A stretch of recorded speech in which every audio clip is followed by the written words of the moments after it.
Wars Episode 3. And I want to do a little background history of it because it's kind of old, so not everybody knows this movie.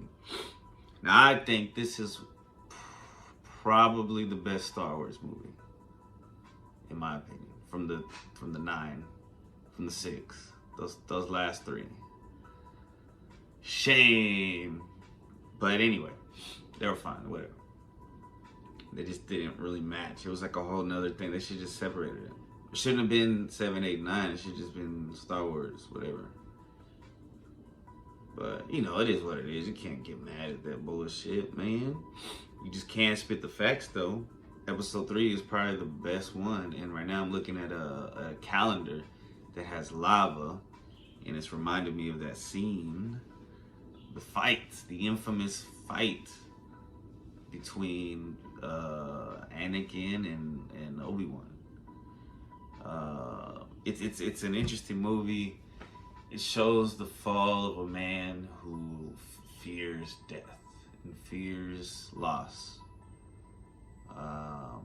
and it turns him to anger and to the dark side.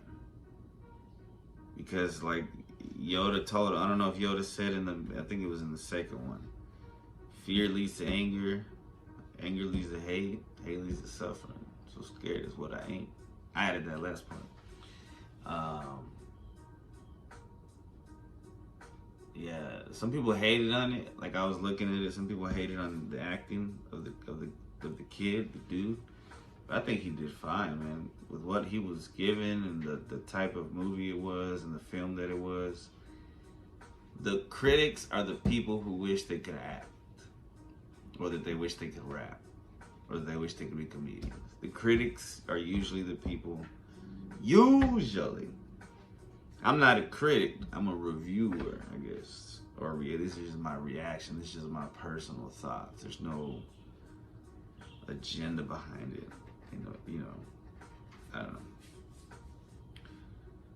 know. I'm on a clean slate, right? I'm not mad because they didn't hire me for the movie or something. I'm assuming that's how sometimes it happens. But let me just read a little bit. So, start with this is from the wiki.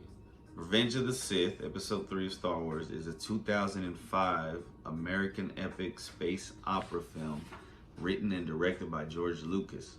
It stars Ewan McGregor, who plays Obi-Wan.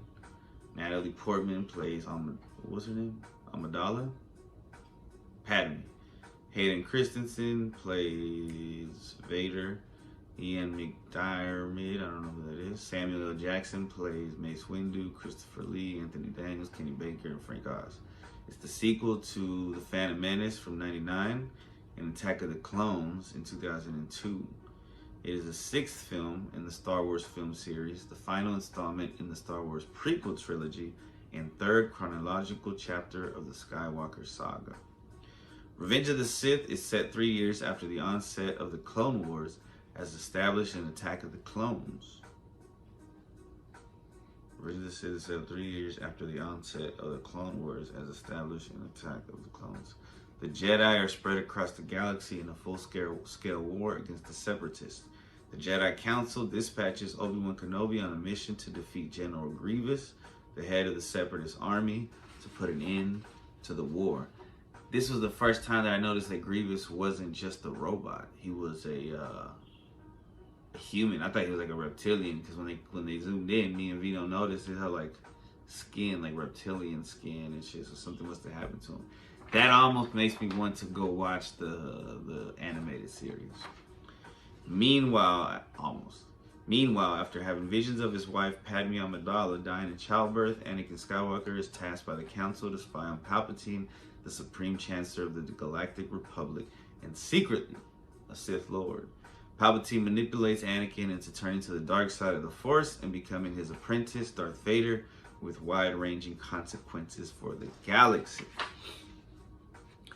Order 66 was terrible. That was like that was a sacrifice. The killing of the kid. Like, this was, kids watch this movie. This movie was crazy.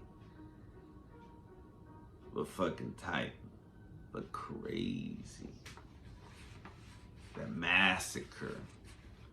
Lucas began writing the script before production of Attack of the Clones ended, citing that he wanted the end of the trilogy to have similar aspects to a romantic tragedy, thus building into Darth Vader's state at the beginning of the next film. Production of Revenge of the Sith started in September of 2003, and filming took place in Australia with additional locations in Thailand, Switzerland, China, Italy, and the United Kingdom. Revenge of the Sith premiered on May 15, 2005 at the Cannes Film Festival, then released worldwide on May 19, 2005. The film received positive reviews and is widely considered to be the best installment of the prequel trilogy, with praise for its mature tone, story, emotional weight, action sequences, score, man, the score, the music, visual effects, and the performances of McGregor, McDiarmid, Oz, and Jimmy Smits. Criticism largely focused on the film's dialogue and Christensen's performance. See, he's just a young actor, man. And haters.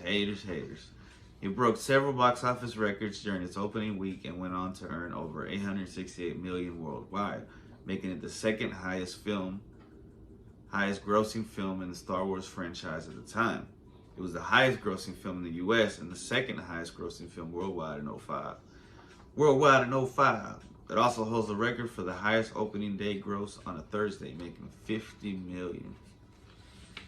Yeah, the fall, and then you see some of the imagery. I think it's Leonardo da Vinci that painted the fall of Lucifer, and there's a scene of Anakin, and it looks like that. The whole story is the movie. It's like art. It's just a story, and it's quite interesting. Very good. 5 stars. Makes me want to go watch Obi-Wan again.